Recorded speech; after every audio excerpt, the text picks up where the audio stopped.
Me personally, like gossiping, Dame talked about, right? I mean, I guess we maybe people gossip like that. You know, what does your gossip sound like as a man? Is it the same as what women's sound like as a man? Should men be gossiping at all? Like, are there behaviors that we just feel like don't represent? Maybe it's not masculinity in totality, but maybe I'll say it's the acceptable version of masculinity. It's the hierarchical apex of how we define masculinity. So yes, maybe there are A type men and B and C, and we can account for all of them. But society would treat the low tier niggas like the low tier niggas that they are for a reason. I'm not saying that's just strictly based off of masculinity, but depending on the environment that you're in, like a club, for example, where women are looking for men who have a little bit of edge to them or whatever, do you think your feminine ass is going to be able to cultivate the type of romantic relationship with a woman who expects you to show up a certain type of way? Right? Even if her definition of masculinity isn't perfect or draped in toxicity or incorrect. But let's be honest, these things have been modeled for us. And so we're having the conversation about redefining them. If we're going to do that, it could be a hell of a slippery slope. But I don't think most people are down for that ride either. You know what I'm saying? We like our shit defined some. And me personally, I like my shit defined some. So I'm okay with defining it in a lens that I feel like I walk through life with. But I'll just say this much, that I think if you were to poll men who were born in the 70s and you start to define what masculinity, whether it's stoicism, whether it's how we, the list of things, a lot of us will be like, yeah, that's apex nigga right there. You know what I'm saying? I get it. Not everybody can be an alpha.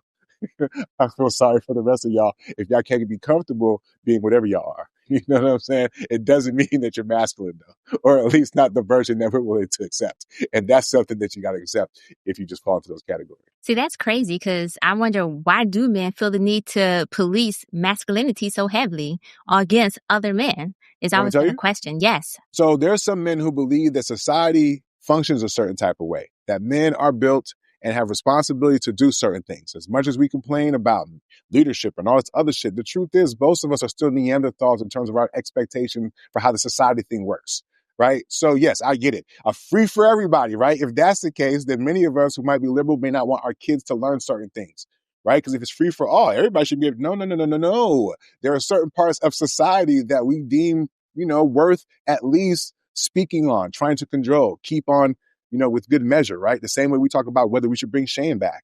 So I get it. Maybe it's like not the coolest thing. It's not something that I care to do, but I do get that in certain situations, men are going to call out certain behavior from men that's not manly. So if a guy sees a guy beating on his wife, should he not say anything? Is that a manly behavior? Is that him just standing up? Is there any part of him stepping in front of that masculine at all? Do we have expectations for men to do that?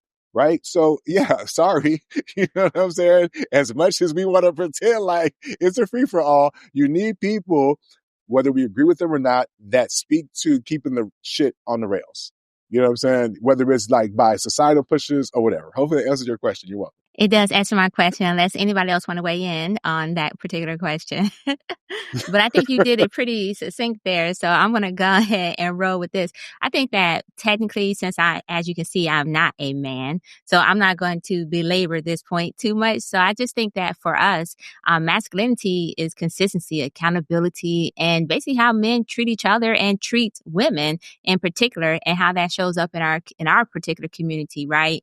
And so I do agree with Jay that when I see another man attacking another man's masculinity, I immediately think insecurity. But then my question becomes, what are they insecure about? But once again, I'm speaking from a woman's perspective when it comes to why I think it's insecurity, because I think masculinity and femininity are actually interchangeable in some cases, because we should have both those qualities in ourselves. We should be yin and yang. It's just to what extent masculinity presents itself in a man and to what extent femininity may present itself in a man. Likewise with a woman. And so I think that sometimes when we talk about masculinity and what masculinity is, especially in the Black community, when we identify Black women with masculine traits, we're actually doing a disservice. And I think that for men, sometimes that conversation can be kind of stagnant and show somewhat of it limits vulnerability and growth in that area. And part of it could be his era, right? It could be because he's a 70s babies and whatnot.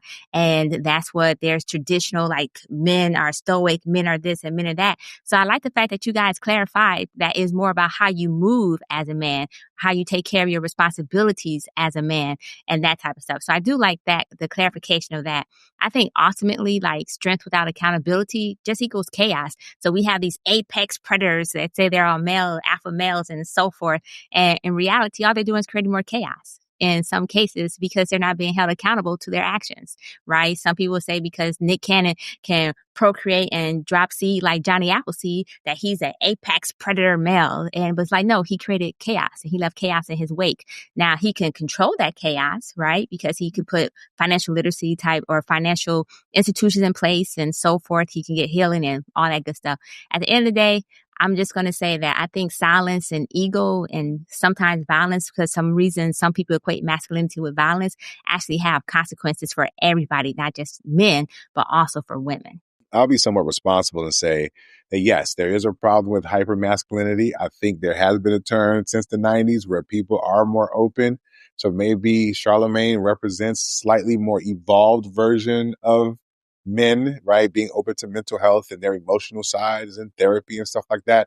I mean, to be honest, they both were talking shit to each other. The interview was like really a farce, if we're being honest. They were talking shit even before the interview. And so to try to glean whether or not, but I will say though, you guys are right that it seemed like Dame was explaining a lot. And I think that's one thing that was clear for many people. It's like, bro, you care way too much what other people think. And it just came across that way. And that's just a way that most of us have not been used to seeing him, especially on the Breakfast Club, right?